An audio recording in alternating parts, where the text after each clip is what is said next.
పాకిస్తాన్ వచ్చేటప్పటికి ప్రపంచంలో ఎక్కడికి పోయినా ఒకటి అరబ్ దేశాలకు వెళ్తే అడుక్కు తింటుంటారు. రెండో పక్కన ఇతర దేశాలకు వెళ్ళినప్పుడు అక్కడ ఆడపిల్లల జీవితాలతో చెలగాటమాడుతుంటారు, లైంగికంగా వేధిస్తుంటారు.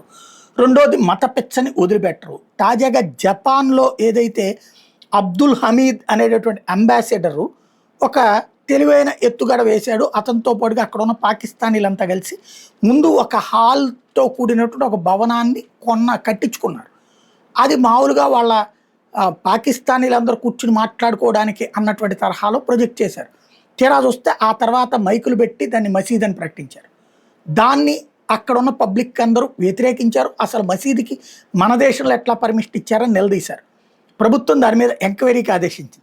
ఇప్పుడు స్థానిక ప్రభుత్వం అసలు అట్లాగా మసీదుకి ఎలాంటి అనుమతి తీసుకోకుండా కట్టారు అన్నటువంటి తేల్చింది. ఇల్లీగల్ కన్స్ట్రక్షన్ అని తేల్చింది, ఇల్లీగల్ ఇన్ఫిల్ట్రేషన్ అని తేల్చింది. ఇప్పుడు దాన్ని మొన్న ఈ మధ్యన అంబాసిడర్, జపాన్లో ఉన్నటువంటి పాకిస్తాన్ అంబాసిడర్ అబ్దుల్ హమీద్ తన భవనం అని చెప్పి చేశాడు అని తేల్చింది. ఇప్పుడు దాన్ని కూల్చివేతకి ఉత్తర్వులు ఇచ్చింది మున్సిపల్ అథారిటీస్.